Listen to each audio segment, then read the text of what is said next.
Hi, welcome back to It's Not Easy Being Green. I'm Shawn Henning. We've been talking about ecopsychology and the music of life with Dr. Michael DeMaria.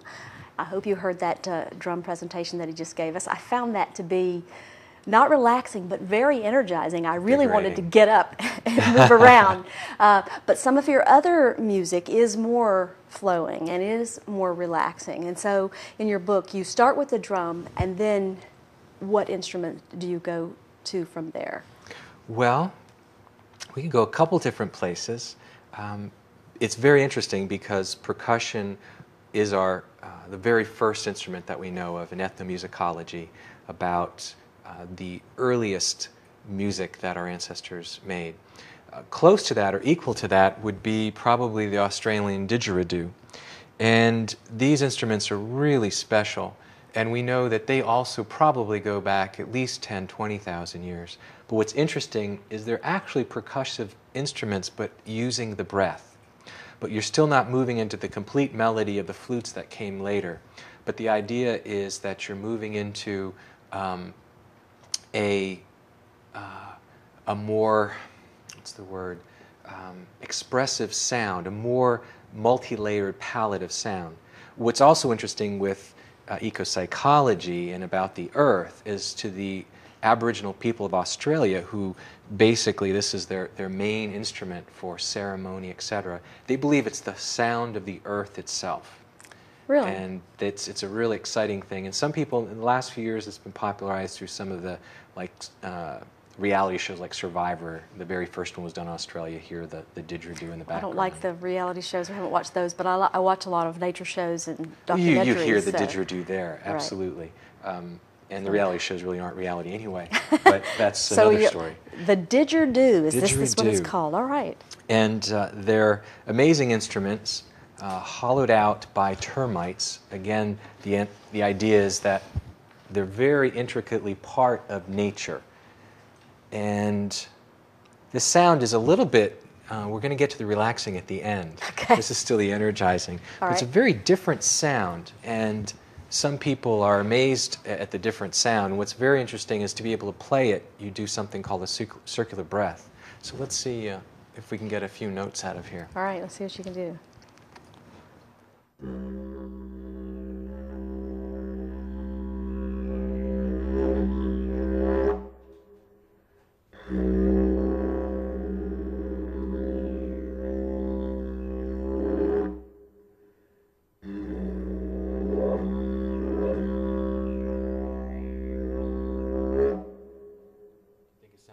Itself yet?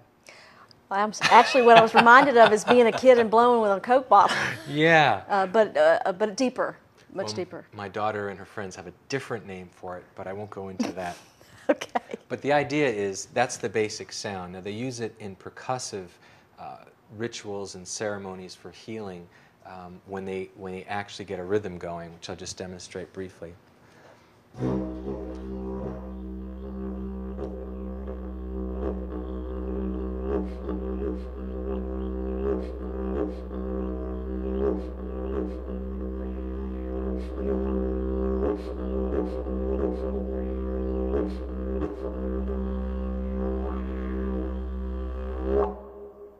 You get an idea. It's a fascinating instrument, and it's really being rediscovered today and making its way over to this continent. What's also very powerful for it, and this is something that's also important about the relationship between ecopsychology and music, in particular indigenous music, which is my real passion, and what's called ethnomusicology, which is the study of world music, is that music was used for healing and for connecting with other people, connecting with the earth, connecting with the environment, connecting with the animals. Each one of these instruments have ways of almost mimicking animal sounds. And they were really seen as part of the spiritual, emotional, psychological life of the community and the individual. It wasn't for entertainment. And that's a real exciting thing. Everybody in the tribe was considered an artist, a musician, and everyone made music together. These were instruments that were pretty easy to begin to play, so you could create community through the music. So they believed everybody had a creative side. Absolutely. That was their soul. yes. So which one of these are you going to play for us now? Okay, well, moving up, we're going to still stay with something kind of low. Okay. But this is one of my favorites, and most of these are all Native American flutes. And indigenous people across the world, you find the drum and you find the flute. And in particular, around the major river cultures. All cultures developed around rivers, which I think is interesting, that the flow of the river and the flow of the music go together. Now with the flute, you really enter the flow of actual air flowing through. And this one in particular, let's just adjust this just a bit.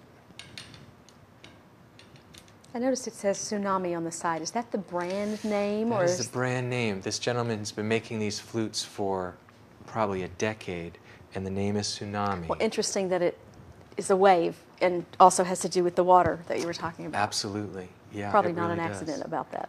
Absolutely. And we can talk about River Echoes, which is the show next week from Thursday, which has a lot to do with all of these different themes. This flute, I say, puts the trees and the rocks to sleep. Okay. So take a nice deep breath. All right, I'm ready. It's one to relax by.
We'll leave it right there.